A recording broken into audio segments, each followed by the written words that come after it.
जिल्हा परिषद समाज कल्याण विभागाच्या सभापती संस्कृती सातपुते तसेच जिल्हा परिषद सदस्यांच्या वतीने शिक्षणाधिकारी माध्यमिक तथा दिव्यांग समाज कल्याण अधिकारी सचिन नागनाथ जगताप यांचा त्यांच्या उल्लेखनीय व उत्कृष्ट प्रशासकीय कार्याबद्दल सन्मानपूर्वक सत्कार करण्यात आला।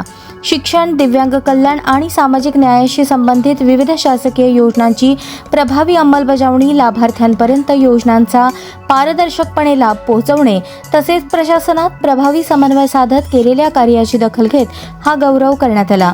यावेळी सभापती संस्कृती सातपुते म्हणाल्या, लोकाभिमुख दृष्टिकोन ठेवून प्रामाणिकपणे काम करणाऱ्या शासकीय अधिकाऱ्यांचा गौरव होणे आवश्यक आहे। सचिन जगताप यांनी शिक्षण व दिव्यांग कल्याण क्षेत्रात केलेले कार्य प्रेरणादायी असून अशा अधिकाऱ्यांमुळे प्रशासनाविषयी नागरिकांचा विश्वास अधिक दृढ होतो। सत्काराला उत्तर देताना सचिन जगताप यांनी हा सन्मान आपल्या संपूर्ण सहकाऱ्यांच्या सामूहिक प्रयत्नांचे फलित असल्याचे सांगितले। शासनाच्या विविध योजना अधिक प्रभावीपणे तळागाळातील लाभार्थ्यांपर्यंत पोहोचवण्यासाठी भविष्यातही कटिबद्ध राहणार असल्याची ग्वाही त्यांनी दिली। या सत्कार समारंभात जिल्हा परिषद सदस्य, समाज कल्याण विभागातील अधिकारी, कर्मचारी तसेच विविध क्षेत्रातील मान्यवर मोठ्या संख्येने उपस्थित होते। उत्साहपूर्ण वातावरणात हा कार्यक्रम संपन्न झाला।